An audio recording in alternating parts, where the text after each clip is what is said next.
Hi guys! Hope you're all okay, having a good week. As you can probably tell, I'm on location this week, which is a fancy way of saying I'm at my mum's and helping out with a bit of DIY. So, as you can imagine, I've got slightly less done this week than I was thinking, although to be honest, I did book this week in Biddulph a while ago and then forgot. So in my plan for the month, I didn't take into account that I wouldn't be writing for a week. So my editing work is starting to come in again from Coleman Editing as well, so that's cut down on the writing time a little bit. So, but I think it's good going away and doing different things, particularly physical things or spatial awareness things like DIY or gardening, because particularly because it's essentially my full-time job. If my head is just in writing all of the time, I sort of lose connection with the world and stuff. So going somewhere else and doing stuff that requires different parts of my brain is really good. It's like hitting a refresh button, really. So I'm a bit further on in Last Human Getaway. I'm going to have to work my socks off in the next few days if I want to get anywhere near my halfway goal, or even a third of the way through. But I am on the chapter that when I finish it will be a quarter of the way through, so that's quite nice. The one thing I did manage to get done this week, which has been hanging on for a while, is Death by Delivery. I finally wrote that. I'm pretty happy with it. There's going to be some tinkering before it's ready for publication, but it's there. So that one's done. I've got to think about the next couple of prompts I want to look at for the anthology. And I need to remind my superstars. If you're watching, superstars, the deadline is the end of April. Get scribbling. I think we've got something like 8 weeks left, and I may have something like 7 prompts, so I've got to get a wriggle on for that. So this week, being on location, as it were, I thought I'd talk a bit about creating a sense of place in your writing. A lot of us would agree that the stories that stick with us over time are ones where the storyteller or the writer has managed to evoke a sort of a sense of place or a world that our minds want to inhabit. And it's difficult to work out sometimes how to approach doing that yourself. I think the first thing that you need is a sense of place. A lot of the rest of it you can hang on top of that sense of place, but once you've got that down, you know that's kind of half the battle. So what kind of story is it? Is it dark? Is it happy? Is it sad? Is it comedic? Are there dragons? Is it in space? Where is it set? When is it set? The particular scene you're working on, is it in a particular room or part of the outside world or wherever? What kind of atmosphere do you need? For the next bit of your story, are you using this scene to foreshadow stuff? Are you building on a narrative that's already there? When you can answer a couple of those questions, you can start thinking about putting down some details. Maybe the place you're writing about is real, in which case you can visit it, you can research it, you can have a look around. There's often a lot of places these days there are online. Even if you're using Google Maps, you can go on Street View, you can get 360 tours around certain places, like particularly if you're setting it somewhere historic like the Hagia Sophia or Stonehenge. There's loads of resources out there that you can get those details from. If the place that you're looking at is more or less imaginary, this becomes a bit harder to do. There's a trick I use for some of my writing. It comes out of a grounding technique I came across that helps if you're suffering from a panic attack or from anxiety or major stress. It's something that is recommended that you do this, that grounds you and it calms you down and it brings you back to focusing on your surroundings rather than on the chaos that's going on around you or in your head or whatever. It's called 5, 4, 3, 2, 1. There are a few variations of the order of these things, but generally it's you have to think of 5 things in the room that you're in that you can see, 4 things that you can touch, 3 things that you can hear, 2 that you can smell, 1 that you can taste. And the idea is it sort of brings your focus down again. So it struck me that it could be quite a useful descriptive tool as well. So here are a couple of examples of places you might set things in that you can develop the descriptions of or details from using this technique. So let's take one first that would be an environment that you may be familiar with or someone you know at the very least has probably been to one. Let's go with a fairground in autumn. I always seem to find myself at fairs in autumn. I think it's around bonfire night. So I don't think I've ever been to one in summer. So these are all going to be quite seasonal based for me because that's the experience I have. 5 things I can see in a fairground. The first thing that comes to mind for me is always a Ferris wheel, so that's definitely in there, of whatever side. A hooker duck stand, or the sort of try your luck kind of stands and stalls. Goldfish in a bag. Now, I don't know if this is something that still happens because I haven't seen them for a while, but again, I go in autumn and I don't think goldfish in a bag is a good autumn gift because presumably they'd freeze. But when I was a kid, it was always a goldfish in a bag. I think actually I won one once. I think my first goldfish came from a fair. Breath steaming in the air, all these plumes of steam above people. And of course you've got bright flashing lights to attract people to different rides and attractions. 4 things that you can touch. It's always raining when I'm at a fair. Always. Maybe I should start going to them at different times of year. So rain's the first big one for me.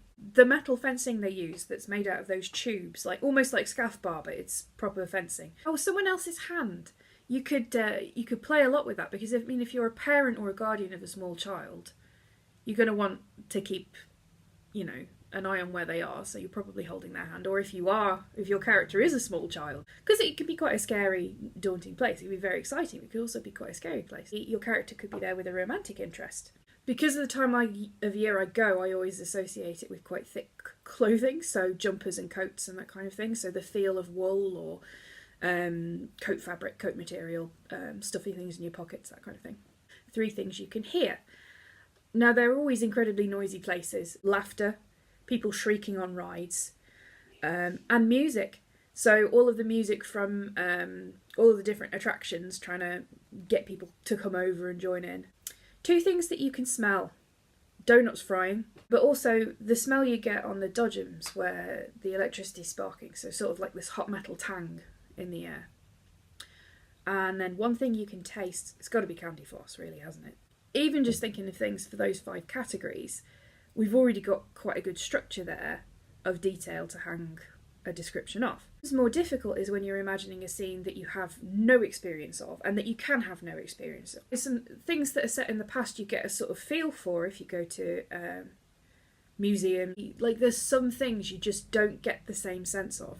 So that's a good example for one that might be a bit harder. The other one is always futuristic stuff for me because there's so much that would be different that you have, there's a different sort of feel for everything. So let's do one that's harder. Let's do a futuristic one. I always write, when I write future stuff, I tend to go with a grubbier sort of future because I feel like we're never going to have a perfect society. So I always sort of go a bit more industrial, a bit more post-apocalyptic.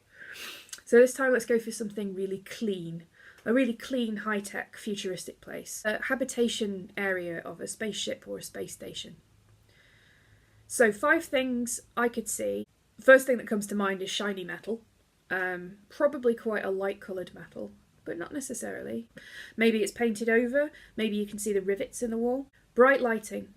Almost stark in places, but it is a habitation area, so maybe there are places with different levels of lighting. Some form of computer output, whether that's a computer screen, where maybe it's mounted in the wall, maybe it's in a handheld device, maybe it's in a wearable device, maybe it's implanted in the person, or is it a projection, maybe it's a hologram. Somewhere you'll be able to see out into space, so you've got the whole spacescape, starscape thing. Maybe there's a nebula, maybe there's a planet, maybe there's nothing. Maybe your space station is a busy port and you can see a row of spaceships or a row of other spaceships. Maybe it's a space bar. No, we're heading into grubby territory again. Non-standard wall configurations. And what I mean by this is, in space, the rules for construction are always going to be slightly different because you've got different forces to account for. And when within a space station, you're always going to be trying to use as much space as possible. So instead of boxes, a lot of the time when we imagine space stations, they are rounded. So perhaps the walls are curved. 4 things you can touch. Technical instruments. whatever they're for, might even be something as straightforward as cooking.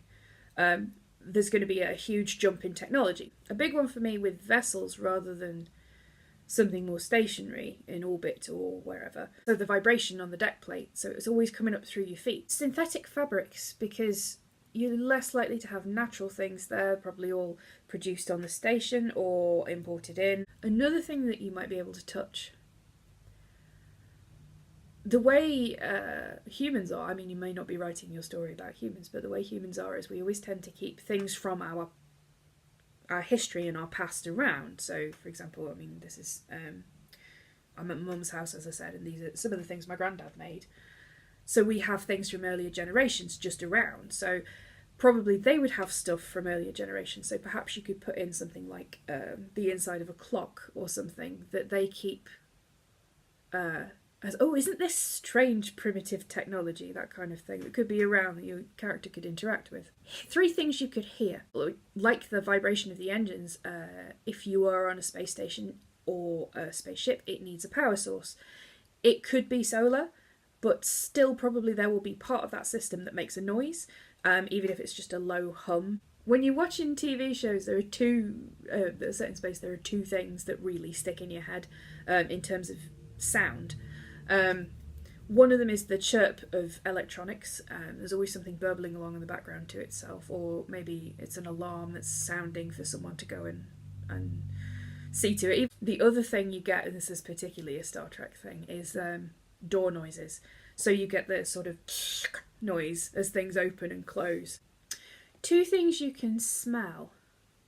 Now this is an interesting one on a more futuristic high-tech thing, particularly in space, because you're probably going to have air filters or some kind of air recycling going on. So probably there's going to be a sort of scrubbed air, sort of not stale air, but very clean air smell. It's the kind of smell you get in clean rooms. I've been in a couple of clean rooms. It's a very strange smell. It's like the smell of nothingness. And another one is hot metal, because presumably there will be a part of your engines, if you have engines, that will be throwing out quite a lot of residual energy in the form of heat. The last one is taste. I was going to put filtered air taste for this one, but obviously I did that one for smell. So let's go with any long-haul space journey is going to involve at some point the sourcing or growing of your own food. So let's say the slightly different taste of food grown in a hydroponics bay in space. So you can see, you just by answering this set of sensory questions, you've got a skeleton for 2 very different places, one that you may have experience of and one that you have no experience of because it doesn't exist yet, that you can sort of hang your descriptions off. And it doesn't take long. It's a quick fix. It's something you can do in the shower. It's something you do on the bus.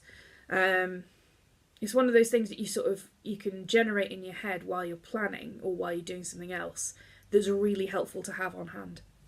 So that's a bit of a basic toolkit for you for generating details for locations to give a sense of place when you're writing. If you have anything to say about this week's video, feel free to leave a comment. I will get back to you eventually. I'm in Biddulph this week, so I may be in and out of connectivity, so we'll see. But I will get back to you eventually. If you've enjoyed this content and you want to see more like it, head over to my channel. You can find loads of other videos. There's no playlists yet, but I'm working on that. If you really enjoyed it, you can hit the subscribe button. You can also find me on Instagram, Twitter and Facebook. The links for those are in the description below. I also mentioned I do some work for Coleman Editing. If you're looking for editing work or ghostwriting by a small dedicated group of professional writers, follow the link below and get in touch and we'll see what we can do for you. Yeah, I hope you have a good week. I hope you're having as much fun as I am doing something that isn't writing for a change. And yeah, I'll see you next week.